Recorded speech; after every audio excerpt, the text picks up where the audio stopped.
하늘에 계시는 주여, 내가 눈을 들어 주께 향하나이다. 여호와여, 우리에게 은혜를 베푸시고 또 은혜를 베푸소서. 심한 멸시가 우리에게 넘쳐나이다.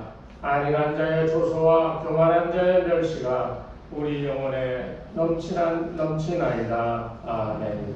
하나님 아버지, 우리로 하여금 주의 은혜가 우리로 이 어려운 세상 가운데서도 살게 하시고 필요한 것을 공급하시며 우리의 생활에 아버지 하나님 가장 좋은 것들로 넘치게 허락하시는 줄로 믿고 이 시간 주님 앞에 나와 주께 향하여 우리의 손과 발을 들어 찬양 드립니다. 주님 오시어서 우리의 이 상한 마음을 위로하여 주시고 우리의 마음속에 아버지 하나님 좌절과 아버지 심한 죄의 운동이 가운데서 건져주시는 은혜가 있게 하시고 하나님과 더불어 이 시간에 아버지 영생을 살아가는 기쁨으로 넘쳐나는 큰 은혜가 충만케 하여 주시옵소서. 예수님의 이름으로 기도드리옵나이다. 아멘. 찬송가 250장 찬송하십시오.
가지고 돌아오리오다.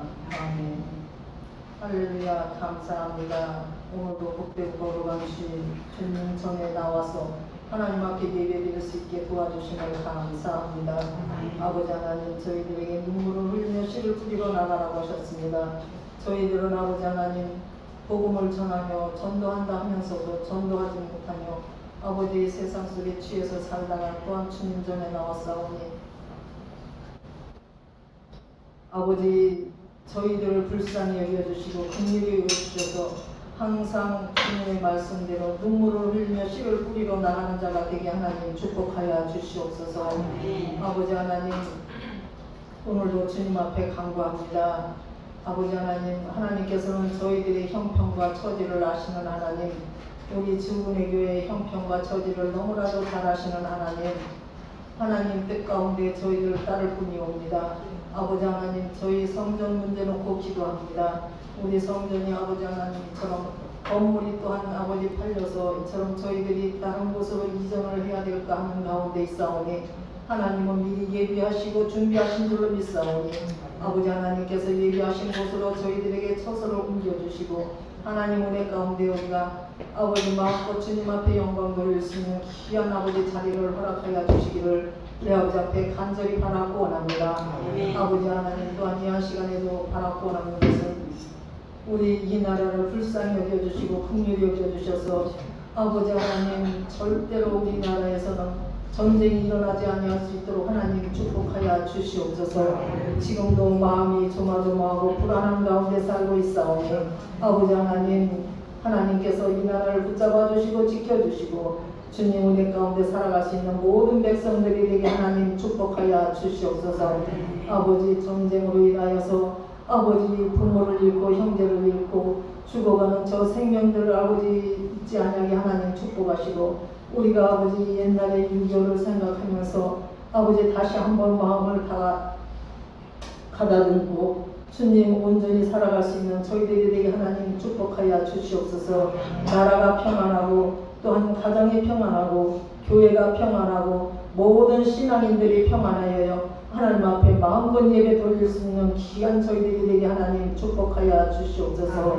모든 가정과 교회가 흔들리고 불편하면 저희들 신앙생활하기도 힘이 두렵고 불편하오니 아버지 하나님 은혜 가운데 저희들을 붙잡아 주시옵소서. 마음껏 하나님 앞에 찬양할 수 있는 저희들에게 하나님 축복하여 주시옵소서. 이제는 코로나도 많이 잠잠하여졌사오니 아버지 우리 성도님들 아버지 아직도 영상으로 예배드리는 모든 성도님들 이제는 주 앞으로 나와서 하나님 전에 나와서 우리가 마음껏 예배 드릴 수 있도록 하나님 축복하여 주시옵소서.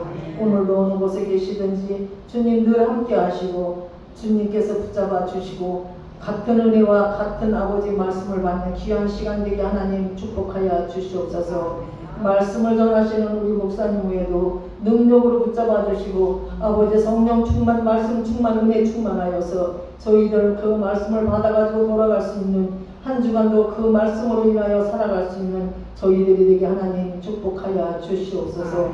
모든 것 주님 앞에 간구하지 못한 것까지도 주님께서 다 이루어 주시고 함께하여 주실 줄 믿사옵고 예수님의 이름으로 기도하옵나이다. 아멘.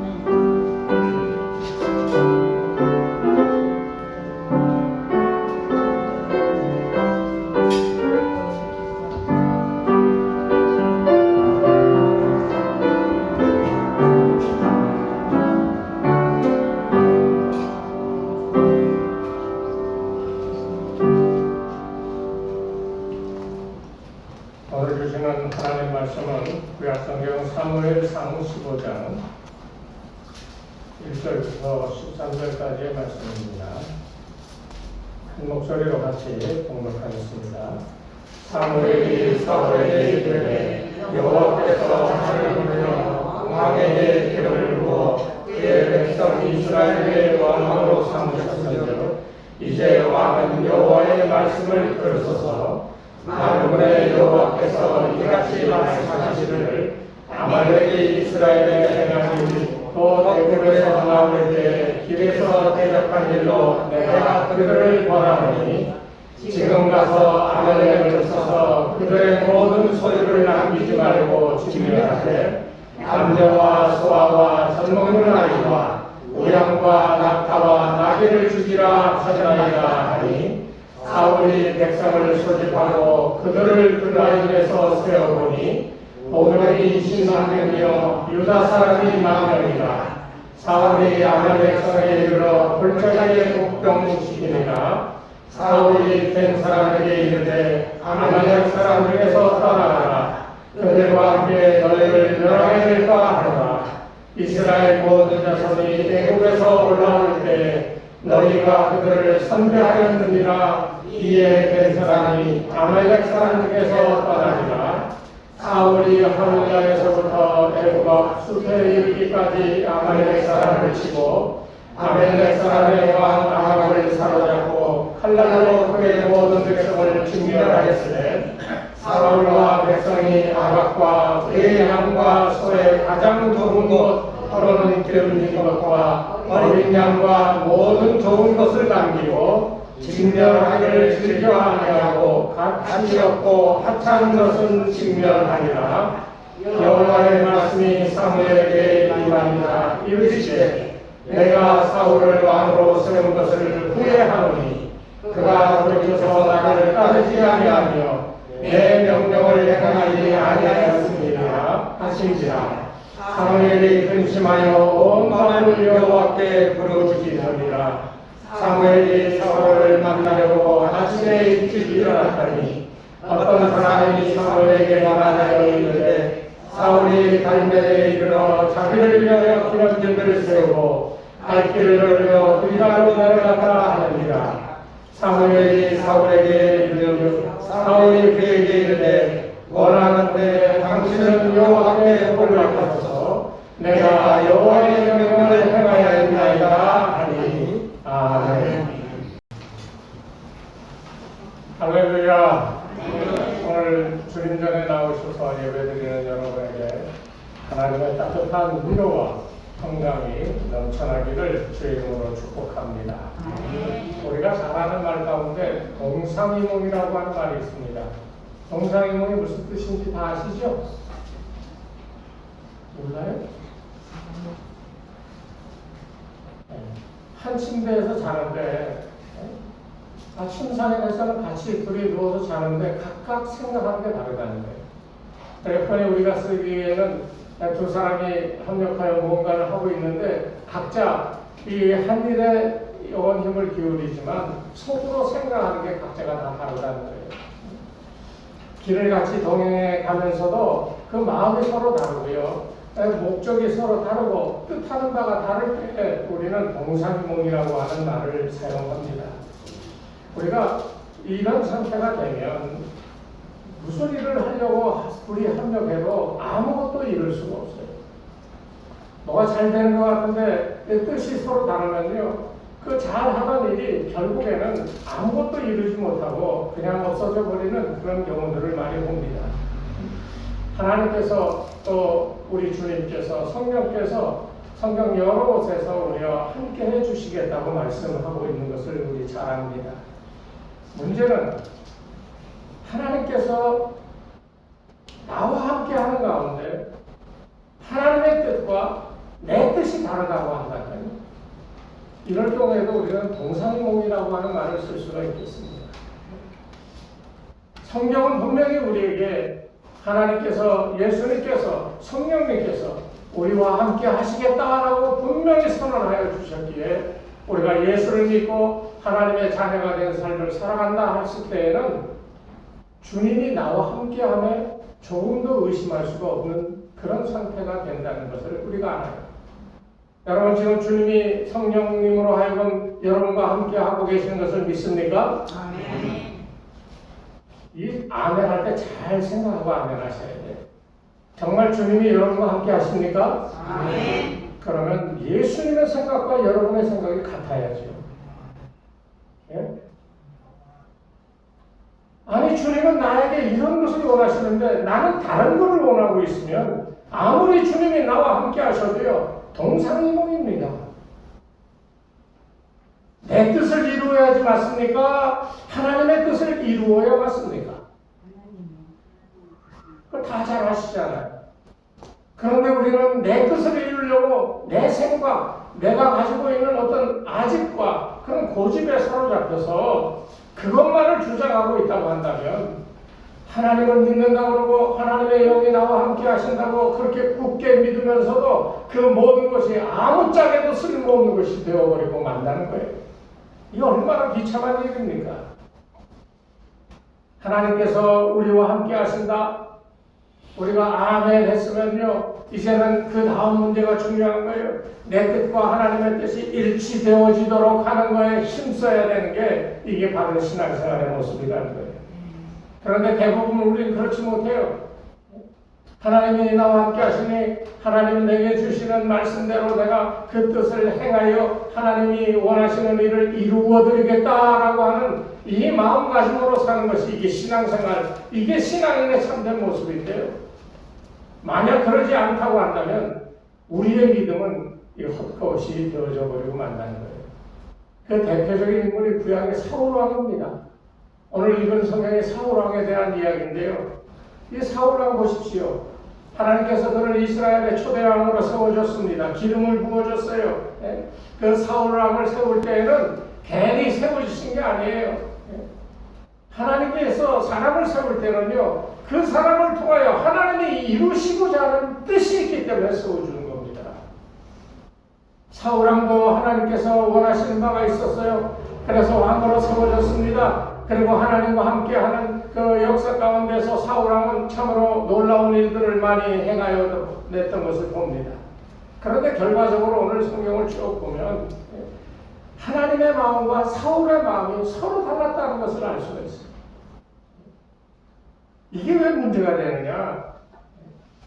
서로 마음이 들리면요, 떠나야죠.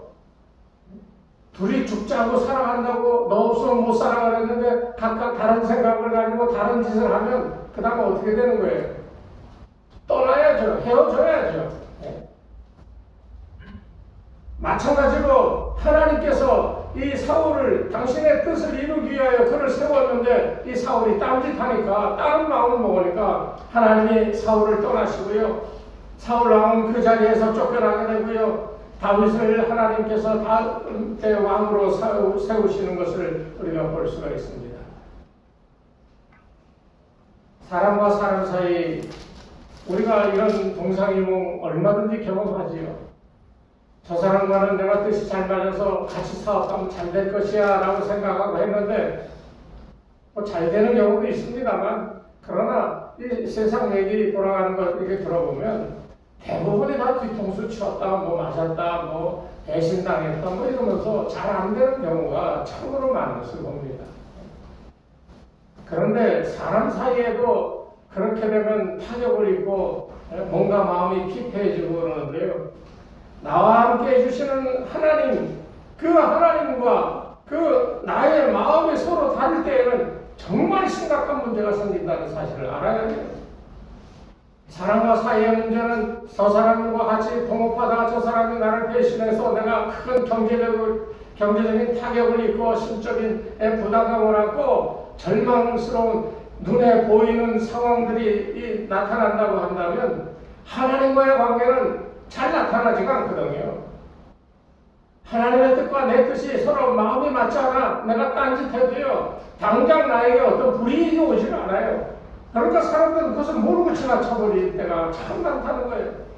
그런데 그 경우 여러분 기억해 주십시오. 하나님의 마음과 내 마음이 달라 동상이몽의 신앙생활을 한다면 반드시 불행한 이 일이 닥쳐온다는 것을 알아야 됩니다. 하나님이 떠나시려요. 최악의 경우 하나님 나를 떠나십니다.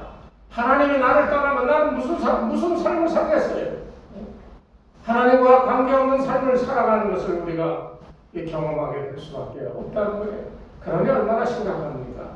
그 사실이 오늘 읽은 성경에 나옵니다. 11절 말씀에 하나님께서 이 사울과 당신의 마음이 같지 않아 사울이 하나님의 뜻을 행하지 아니하니까 이 사무엘을 불러놓고 말씀하시기를 내가 사울을 왕으로 세운 것을 후회하노니. 하나님은 후회하신다고 그랬어요. 왜? 그가 돌이켜서 그가 내 마음이 바뀌었다는 거예요. 나를 따르지 아니하며 내 명령을 행하지 아니하였다. 그래서 내가 후회한다. 이게 하나님의 말씀인 거예요.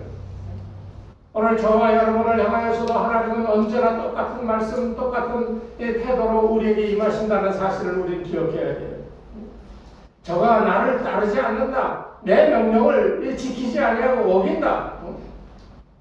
이 말은 하나님께서 이 사울 왕에게 어떤 하나님의 뜻을 이루어 주시기를 바랬던 것을 우리가 여기서 지레짐작할 수가 있어요. 이 뒤에 성경의 이 말씀에 그 내용이 다 나옵니다만 왕으로 세우신 목적이 있었는데 이 사울이 그 목적대로 행하지 아니하였다는 거예요. 하나님께로부터 사명을 받고 이 명령을 잘 수행하는 그런 것을 이 하나님은 원하셨는데 이 사울은 그러지 않았다는 거예요. 그런데도 불구하고 사울은 뭐라고 그러냐면 13절 말씀에 뭐라고 하는지 보십시오. 사무엘이 사울에게 이른즉 사울이 그에게 이르되, 잘 들어보세요. 원하건대 당신은 여호와께 복을 받으소서. 내가 여호와의 명령을 행하였나이다. 사울은 자기가 하나님의 명령대로 다 행했다라고 자부심을 가지고요, 자랑스럽게 지금 얘기하고 있어요.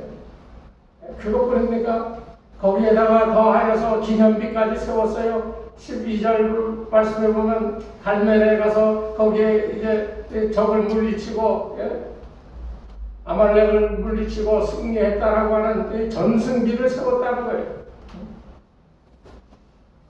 이 말씀을 가만히 종합해 보면요, 사울이 분명히 아말렉과의 전투에서 이겼어요. 승리했어요. 그런데 그 속마음은 하나님과 이 사울이 같지 않았다는 겁니다. 그래서 하나님은 전쟁 후에 떠나시겠다고 그렇게 말씀하고 있는 거예요.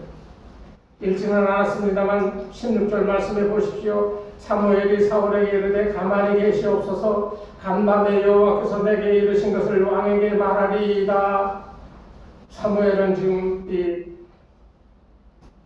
사울에게 하나님께서 당신에게 하신 말씀을 이제 전하고 있는 것을 봅니다. 그 내용들을 보면 이제 새로이 다윗이라고 하는 사람에게 기름을 부어 이스라엘의 왕이 되게 하는 작업이 시작되어지는 것을 우리가 알 수 있습니다. 하나님께서는 분명히 사울은 하나님의 명령을 다 이루지 못했다고 분명하게 얘기하고 있습니다. 그런데 이 기쁨의 뿔을 취하여 그 형제 가운데 부었더니 사울에게 임하였던 하나님의 신이 다윗에게 이제 임하여 크게 감동되었다라고 그렇게 16장 13절에 가면 그 내용들이 나오고 있어요. 그러니까 이미 사무엘이 사울에게 얘기하고 있는 이 15장의 이 상황에서 한 장 넘어가면 이제 하나님의 구체적으로 행동에 옮겨서 사울에게 임하였던 하나님의 신이 이제 다윗에게로 옮겨가는 장면을 우리가 볼 수 있게 된다는 거예요. 하나님의 신이 떠난 이 사울은 어떻게 됐습니까? 16장 14절 이하에 보면 하나님의 신이 떠나니까요, 여호와의 부리신 악신이 그를 번뇌케 한지라 그랬어요. 귀신 들렸다는 거예요. 귀신이 그를 괴롭혔다는 거예요. 원래는 하나님의 성신이 이 사울 왕과 함께 하였는데 하나님의 신이 떠나니까요, 귀신이 이 사울을 괴롭히기 시작했다는 겁니다. 여러분, 이 장면을 잘 생각해 보셔야 돼요. 우리 그리스도인이 똑같습니다. 하나님을 믿으며 하나님 자녀가 되었다라고 우리가 고백하면 하나님의 생각과 내 생각이 일치되도록 애쓰며 살아가는 것이 이게 맞는 삶이에요.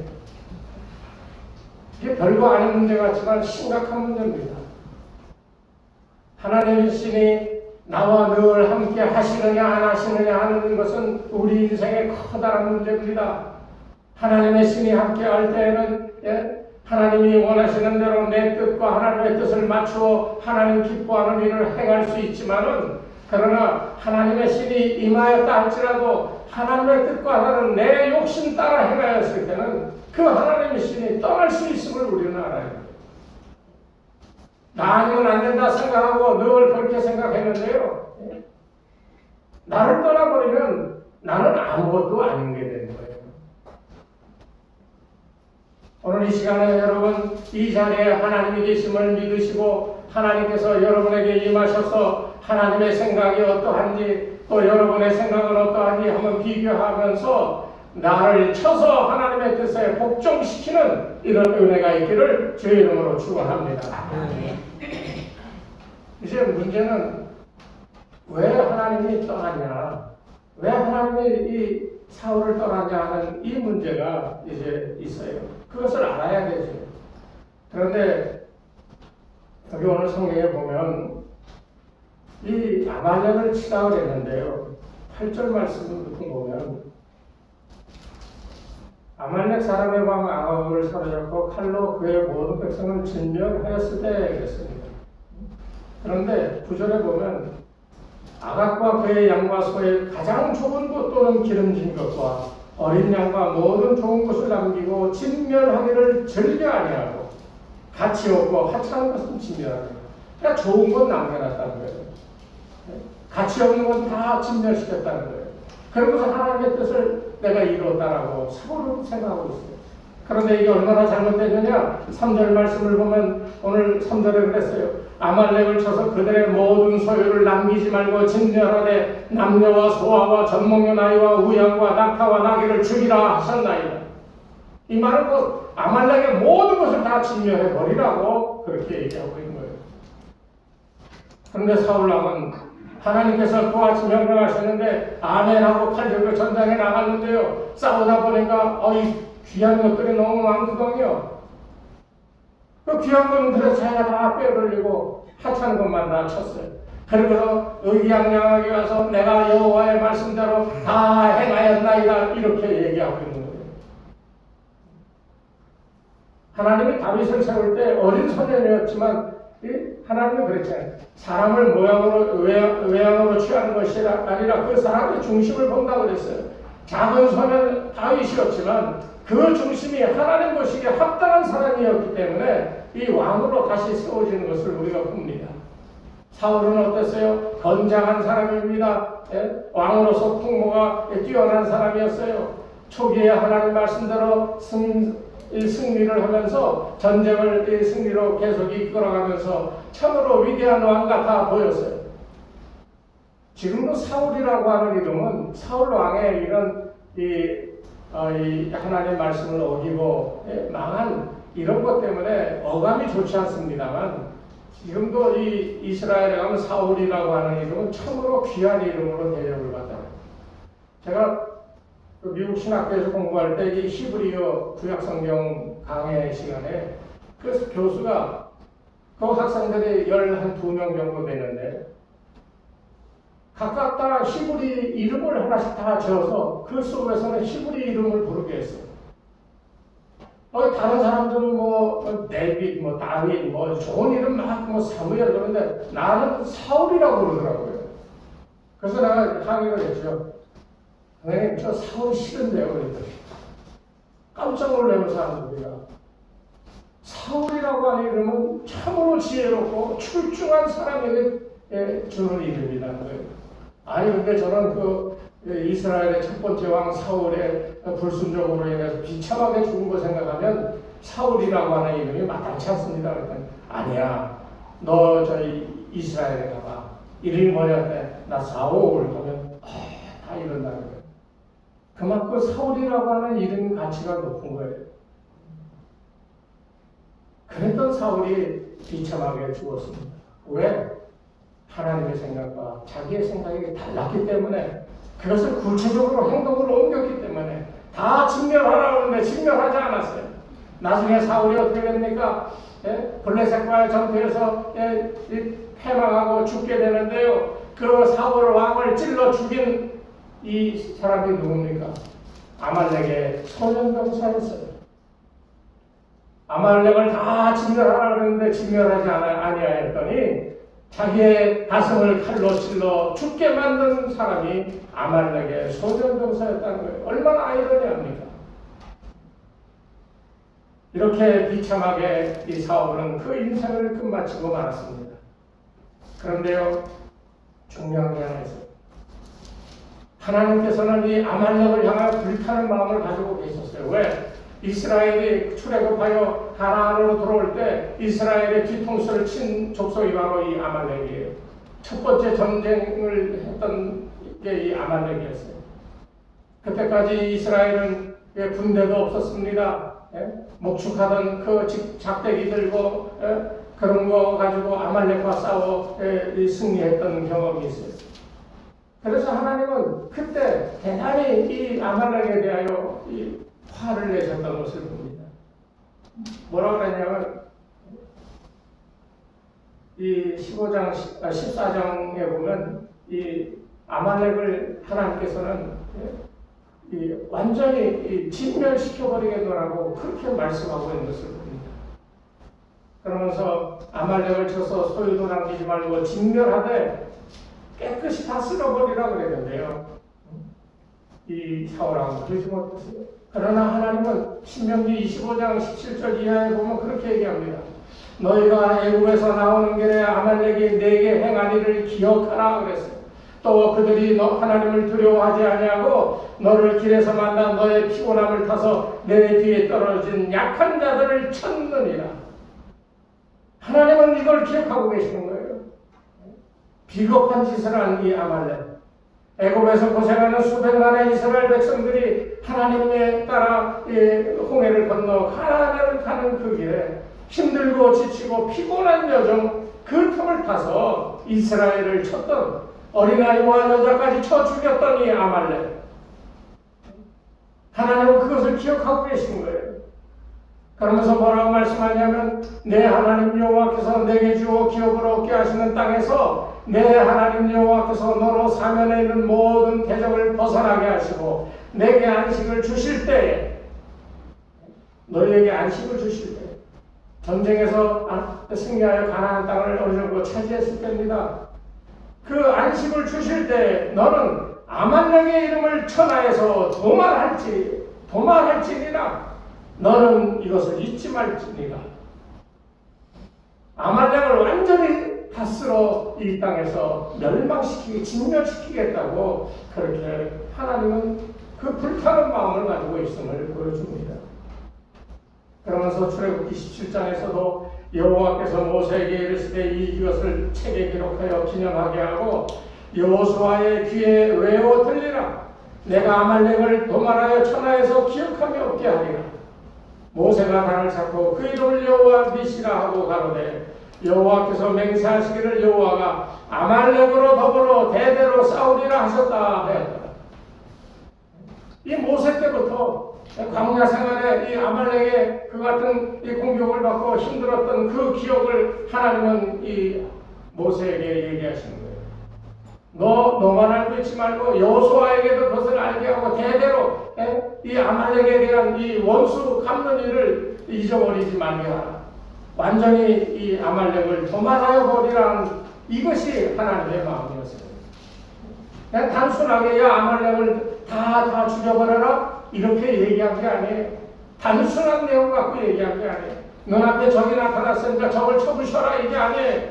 하나님은 이미 과거부터 이스라엘이 출애굽하여 그 광야를 지나갈 때 그때 그들을 공격하였던 이 아말렉의 과거의 일까지도 기억하면서 이제 이 아말렉을 쳐부수는데 그때 이 어려운 지경에 있던 어린아이와 여자까지 쳐 죽였던 이 아말렉, 이번 기회에 너희가 힘을 얻었으니 다 진멸시켜버리라.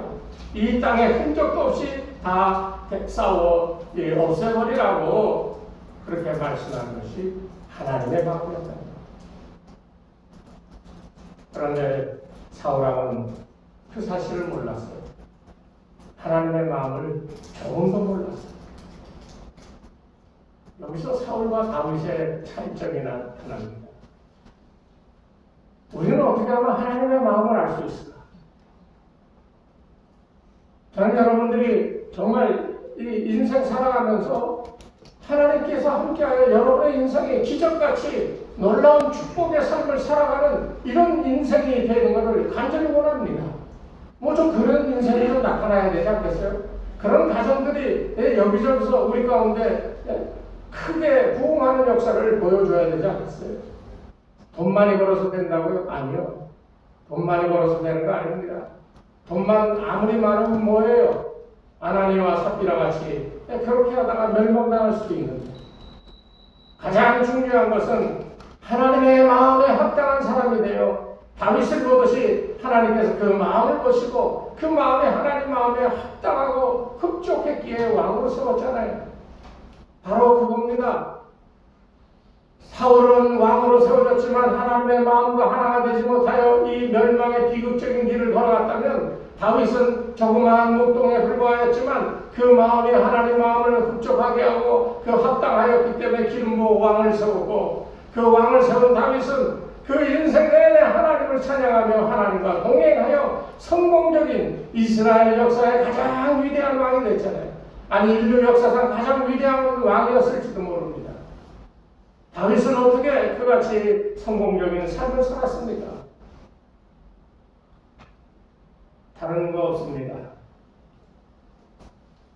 이 다윗은요, 하나님 앞에 마음이 합한 사람이다라고 하는 칭찬을 받았는데 그 이유가 있어요.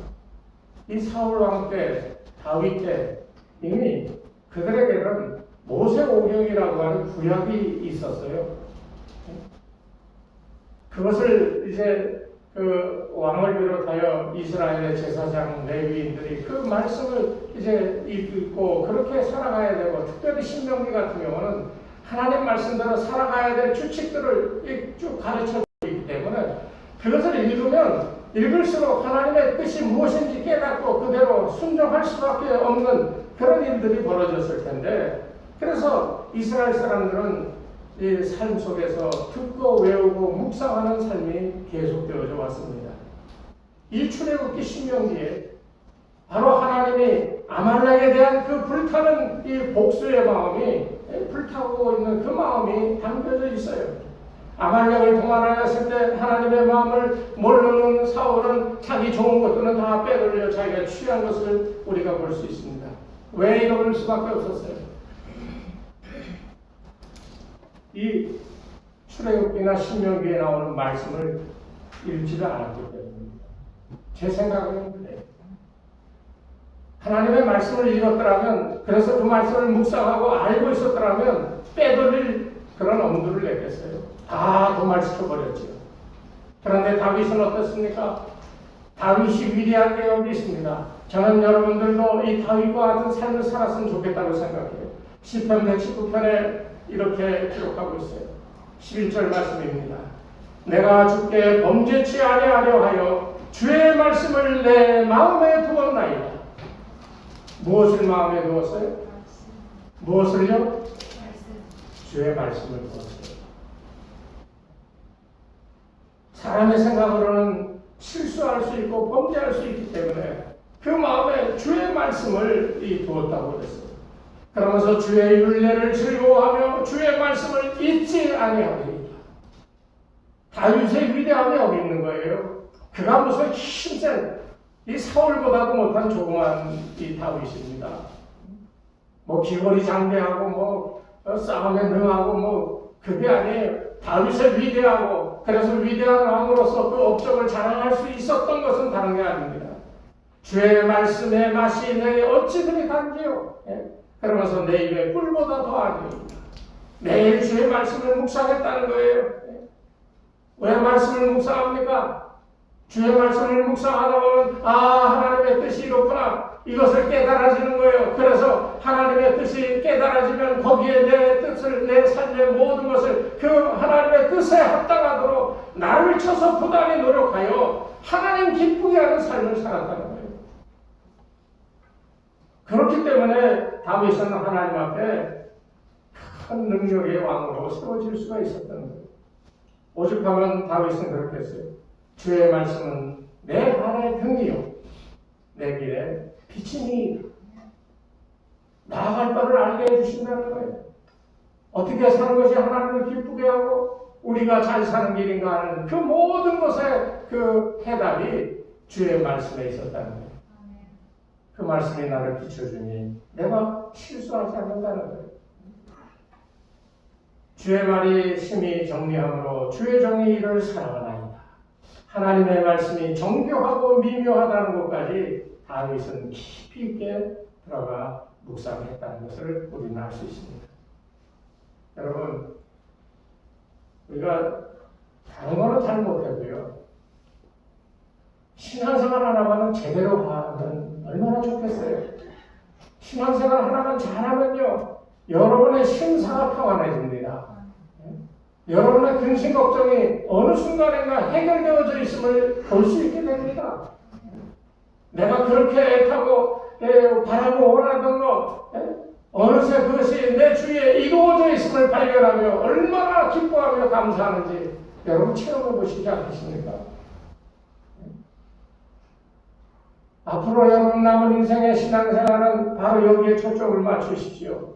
동상이몽이 되지 마십시오. 하나님의 뜻과 내 뜻이 하나가 되어지는 놀라운 이 기적 같은 체험을 여러분 남은 인생에 행하여 보시기 바랍니다. 아말렉을 도말하시고 그래서 그를 향한 불타는 그 마음이 있었는데 이 사울은 그것을 몰랐어요. 마찬가지입니다. 여러분 가정을 향하여 하나님은 뜨거운 불타는 마음이 있어요. 내가 이 가정을 축복하고 이 가정이 위대한 믿음의 가문으로 세워주기를 원한다. 하나님이 그 가정을 향하여 그런 마음을 갖고 계시는데요. 그런데 당사자는 무덤덤하니 그저 세상에서 즐기고 신앙생활을 한다고 하면서도 나 위주의 삶을 살아갈 때 하나님이 향하셨던 그 가정은 부흥하겠습니까? 개인도 마찬가지예요. 여러분 한 사람 한 사람 여러분의 마음과 머리에 딱 박혀있는 그 어떤 여러분만의 이 선입견, 여러분의 살아왔던 인생의 결과로서 나의 마음에 굳건하게 자리 잡고 있는 고집과 아집과 자기 애가 있다라고 한다면 하나님이 나를 향하여 뜨거운 마음으로 나를 주시하며 축복하시고자 하는 그것을 어떻게 알아볼 수 있겠습니까? 아무개야 내가 너를 통하여 하나님 나의 일을 이루도록 너에게 큰 능력을 함께 해주시겠다. 이제 나는 고개 돌리고 딴 거 보고 있다고 한다면 그 일이 이루어지겠냐는 거예요. 우리가 예배드리면서도 하나님 앞에 겸손한 마음으로 나를 하나님께 보여드리며 하나님 오셔서 나를 경건케 하시옵소서, 깨끗게 하시옵소서, 능력으로 채워주시옵소서, 이같이 겸손하게 예배드려야 되는데 예배 중에도 우리는 딴 마음을 먹고 딴 생각을 하고 딴 행위를 한다면 이게 무슨 예배입니까? 차라리 안 하는 게 낫죠. 하나님을 기만하는 거잖아요. 오늘 이 시간에도 여러분을 향하여 하나님께서는 뜨거운 마음으로 그렇게 말씀하시는지도 몰라요. 내가 너를 불타오르는 뜨거운 부흥의 역사로 너를 사용하시겠다 하시는데 나는 딴 생각하고 있습니다. 하나님과 나의 마음이 달라버린다면 어떻게 내가 부흥되고 내가 잘되고 내 가정이 이 교회가 잘되겠습니까? 우리 교회를 향해서도 마찬가지예요. 주님께 너희 5년 전에 세워질 때 이런 불타는 마음 갖고 시작하고 그와 같이 헌신했는데 이제 와서 각각의 사람의 생각과 마음대로 너희들 이렇게 저렇게 너희들 뜻대로 행한다면 내가 너희를 향하여 이렇게 하겠노라 하였던 그 뜨거운 마음이 어떻게 이루어지겠냐. 딴 마음 먹지 마십시오. 하나님의 마음과 하나 되고자 하는 이런 노력과 수고를 하십시오. 그러면 여러분 개인도 부흥하고요. 가정도 이 교회도 놀랍도록 큰 역사가 나타날 줄로 믿습니다. 이 믿음이 있어야 돼요. 사람이 사람과 함께 하면서 뜻을 함께 할 수도 있고 또 서로 미워하면서 질시하고 뭐 그럴 수도 있어요. 사람인데 그럴 수 있죠. 그러나 하나님과는 그래서는 안 된다는 거예요. 목사를 미워할 수도 있어요. 장로를 미워할 수도 있어요. 서로 미워하고 서로 견제하고 싫어할 수도 있어. 그러나 교회는 하나님이 계신 곳이니 이곳에서는 내가 하나님과 하나가 되어지는데 온 힘을 기울여 그것을 이루려고 하는 수고와 노력이 이게 예배인 거예요. 예배드리고 나가면서 여러분 마음속에 오늘 주님이 나와 함께 하시니 아버지의 주의 말씀을 나로 묵상케 하여 하나님의 뜻이 무엇인지 깨달아 삶 속에서 아버지의 깨닫게 하신 뜻과 나의 뜻이 하나가 되어 기적 같은 일을 이루게 주시옵소서. 이 믿음을, 이 신앙 고백을 가지고 이 성경문을 나가야 되는 겁니다. 여러분 이거 꼭 기억하세요. 우리가 옛말에 그런 거 있죠. 사람이 재물을 잃으면 조금 잃어버리는 것이라고 그랬고요. 사람이 명예나 친구를 잃어버리면 많이 잃어버린 거라고 그랬고요. 전부 다 잃어버린 건 뭘 잃어버린 거예요?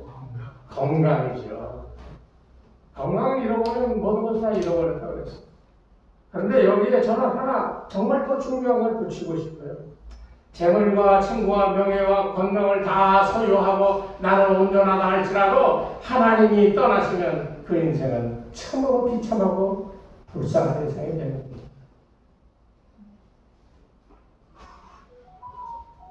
뭐 다른 거 다 잊어버리셔도 괜찮은데요.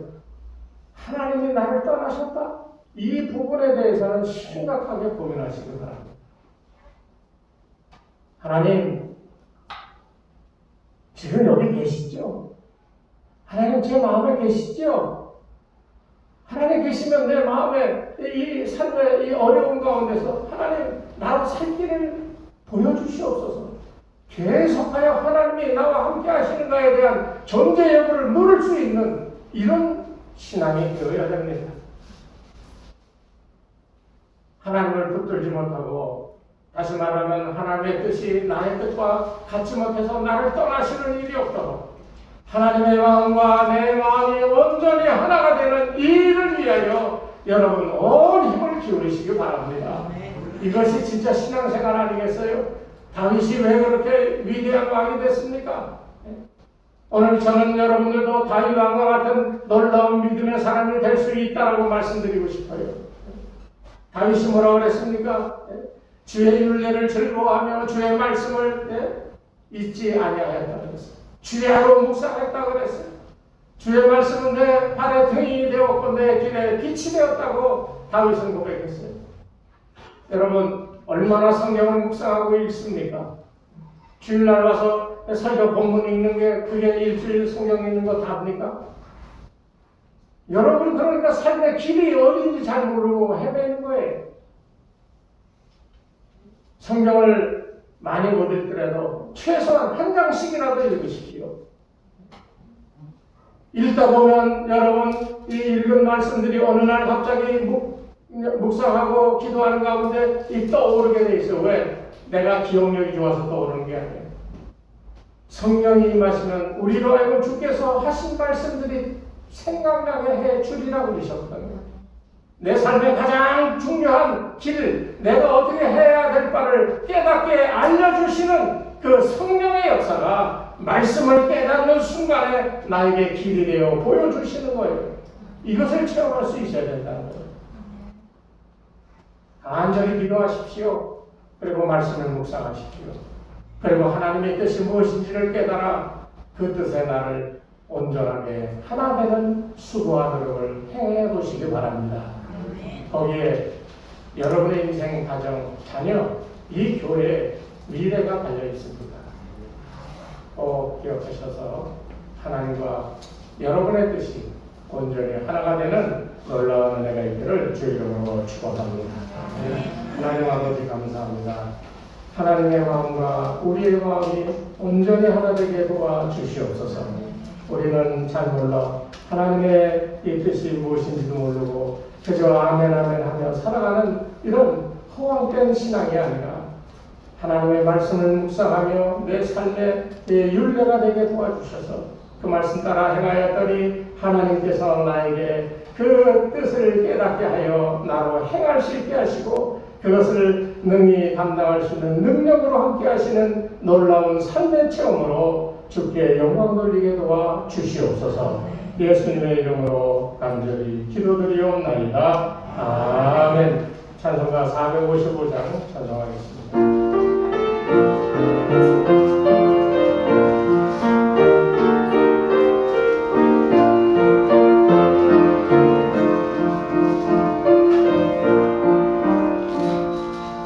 세상을 이기는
마음이 우리의 마음과 온전하게 일치되어 그리스도께서 우리 속에 살아가시는 놀라운 주의 역사가 있게 도와 주시옵소서. 세상 사느라고 지치고 피곤하고 힘들 때가 너무나도 많습니다.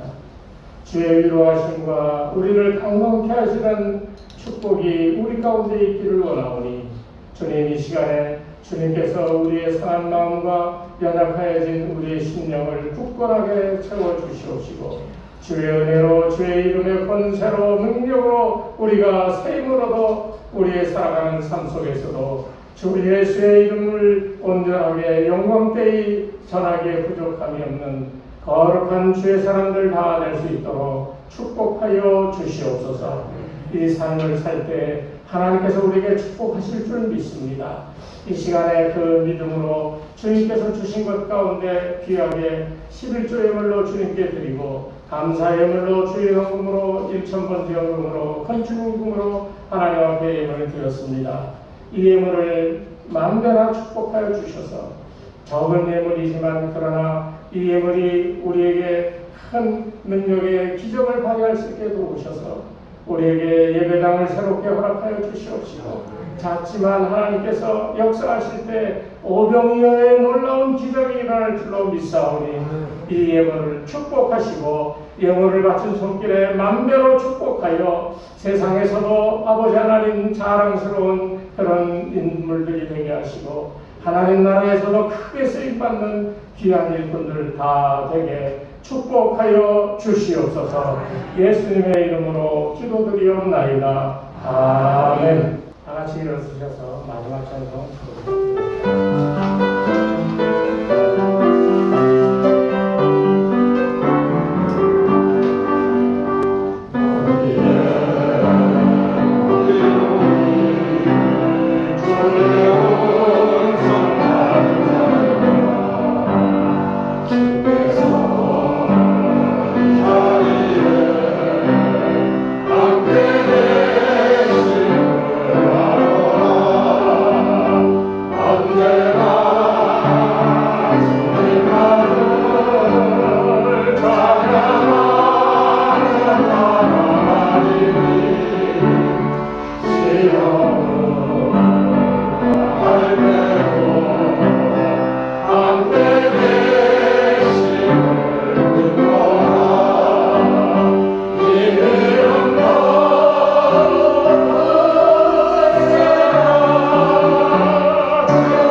주의 주시는 위로와 권세와 주 이름의 권능을 안고 세상의 삶의 자리로 돌아갑니다. 주여 그곳에서 하나님의 뜻을 깨닫는 은혜가 있게 하시고 깨달아진 하나님의 뜻이 나의 뜻과 하나가 되어 거친 세상 속에서 놀라운 빛의 역사를 나타내 보이기에 부족함이 없도록 사랑하는 성도들과 동행하여 주시옵소서. 이제는 우리 주 예수 그리스도의 은혜와 하나님 아버지의 무한하신 사랑하심과 성령님의 감화감동 인도하심이 이 시간 머리 숙인 주의 백성들 위해 저들의 가정과 자녀들과 생업 위에 이 교회 위에 이제로부터 영원토록 함께 하옵시기를 간절히 축원하옵나이다. 아멘.